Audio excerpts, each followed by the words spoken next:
Hi there, so today I'm going to be defending one of my favorite actresses and singers ever, Rachel Zegler, because the hate towards her just makes me laugh so freaking hard at this point. I was just arguing with another grown man, so butthurt over Rachel's cringe comments, and then I just responded to them saying something like, "Whatever, Rachel ate. Stop acting like you give an F about Snow White." If I see another grown man with that comment, I will laugh. I mean, I'm already doing it right now. So these are not my thoughts about Snow White, but this is what most of the general population thought about Snow White before Rachel had something to say about it.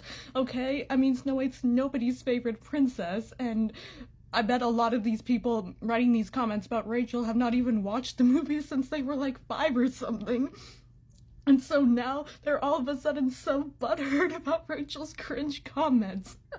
Okay, I mean, the only thing she really said cringy was I guess, calling the prince a stalker, but come on, there's nothing she said for people to be so upset.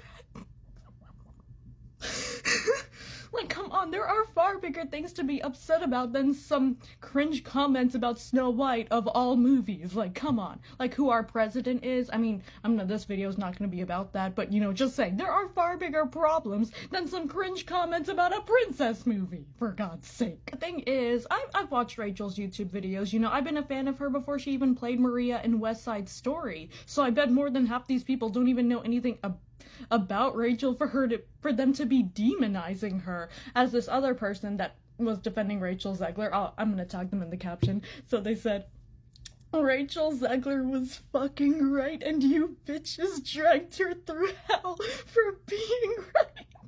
Yes, I actually used those words, okay? And I mean, come on, she was right. It was a horrible portrayal of true love, and it had pedophile in it. The Art of Walt Disney book confirms that Snow White was 14 and the prince was 18. Even if you take that out, the prince didn't know Snow White at all and just thought she was pretty. It would have made more sense if one of the dwarves gave her true love's kiss instead of the prince, but yeah. That's just how it is. And also, Rachel is not against soft feminine characters wanting true love. She played Maria in West Side Story, and it's because of her playing Maria that she got the recommendation from Steven Spielberg to Mark, the director of the new live-action Snow White, to play Snow White. So she would have definitely been fine with playing Snow White as originally portrayed in the cartoon, and it's not her fault Disney made the changes to Snow White to make her a leader, as well as, a soft and sweet princess. And there is still a love story. I mean, just watch the recent trailers. And Rachel never once said she hated Snow White. I mean, you all are overreacting over a few cringe comments she made, 2 years ago? And she's been saying positive things about the movie ever since, and even when she said those cringe things, I mean, she was valid to criticize certain parts of the Snow White film, as I previously explained. That doesn't mean she hates it, and she was just scared of the movie as a child. I was scared of the movie as a child, too. I've always liked the princesses themselves, but the villains almost always scared me, and the forest scene is pretty scary. And she dressed up as Snow White as a child, and she rewatched the movie when she got the role, and she does have appreciation for the role and has said numerous times that she's very happy to be playing Snow White. And tons of actors out there have talked far worse about their characters, and none of them got hated on for it, like Robert Pattinson hating on Twilight, even though I love Robert and Edward. As for the skin color thing, it's really not that big of a deal, and Rachel does have a pretty light skin tone. I blame the styling/makeup department for not using some lighter foundation or something to make her look paler than she actually is. I mean, I'm a cosplayer. If I'm cosplaying a super pale character, I would just use a lighter foundation or something just to make my face look paler than it actually is. And they did her hair so wrong. I mean, if you look at these posts of Rachel, she actually looks so good with this hair, and they could have done that hair for the film, and they gave her a horrible dress. I mean, I think we can all agree on that. They did her so freaking dirty. She is Snow White, but the styling and makeup department just, they fumbled so badly. And Rachel can sing like the original Snow White, but again, they didn't let her. They added mostly musical theater songs, and I do love the style, but come on, keep some of Snow White's original songs too. And this is not at all to hate on Snow White. Okay, see, I like Snow White. Now, I wouldn't consider her one of my favorite princesses, but I like her. And none of the princesses deserve to be hated on. They're all great in their own ways. You know, I've watched Snow White from time to time. It's a nice classic, and it's a pretty funny movie, and I like Snow White's voice. And if you know me and have followed me for some time, I also make singing videos. In one of my singing videos, it was a Disney Princess Singing Challenge, and I sang a little bit of Snow White's song, and it was pretty fun. And I kind of want to be able to sing like Snow White. Yeah. You know, she's a very sweet, pure princess, you know. And she's not stupid or weak. I mean, she was raised by the evil queen, and her parents died when she was a baby, so she never really had any proper parental guidance, which is why she's so naive. And I could say the same thing for Aurora, too. Aurora's also incredibly naive because she was raised by those fairies. Even though they meant well, they just weren't exactly doing a very good job of raising her. And same with Cinderella and Ariel. Like, you know, I think more and more people are starting to appreciate Cinderella right now.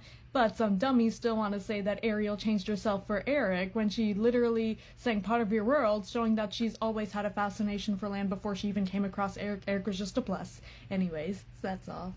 And one more thing I really want to add is, it's only now people seem to be defending these soft and feminine characters. I mean, I'm not saying everyone's like that. You know, some people did like soft feminine characters before Rachel had something to say about it. But people generally prefer the cooler, badass characters, so it's not just with Disney princesses where most people's favorite princesses are either Mulan, Rapunzel, Elsa, Merida, or Tiana. You know, those are, like, the most popular princesses, to my knowledge.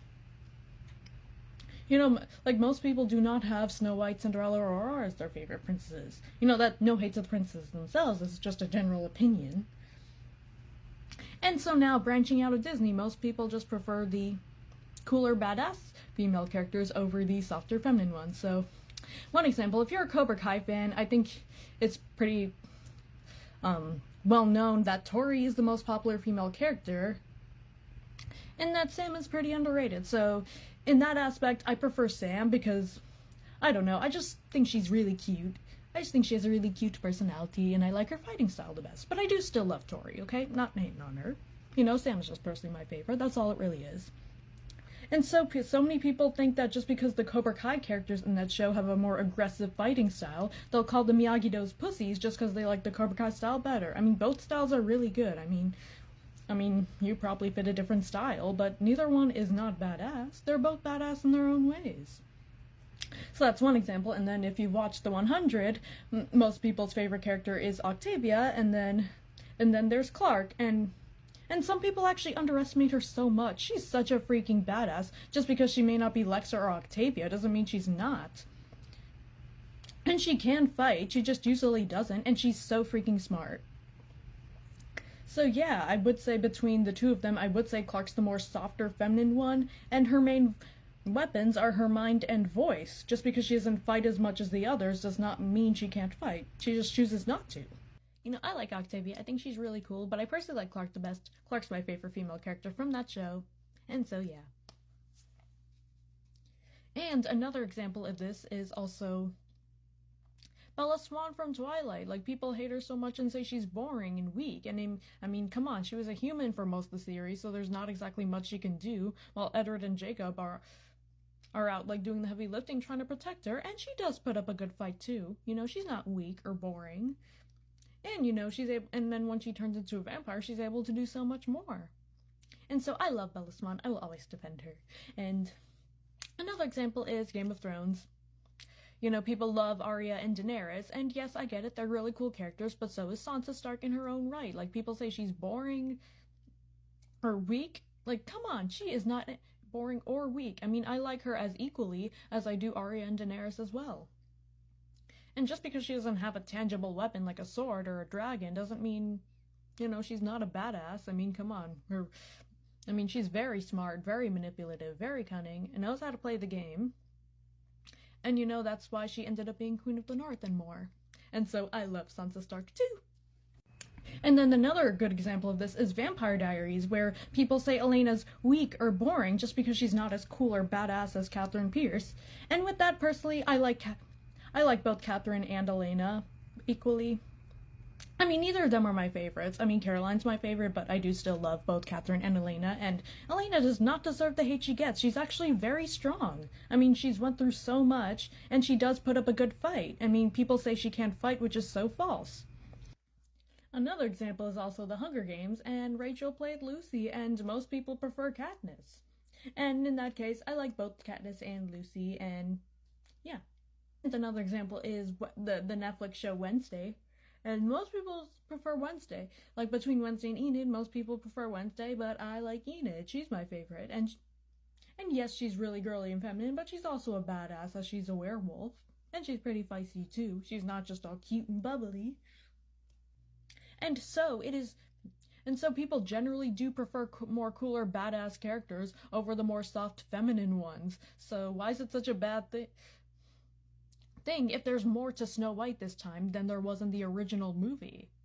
I mean, if you miss the original Snow White so much, then just go and rewatch it again if you miss it so much, and just don't watch the live action.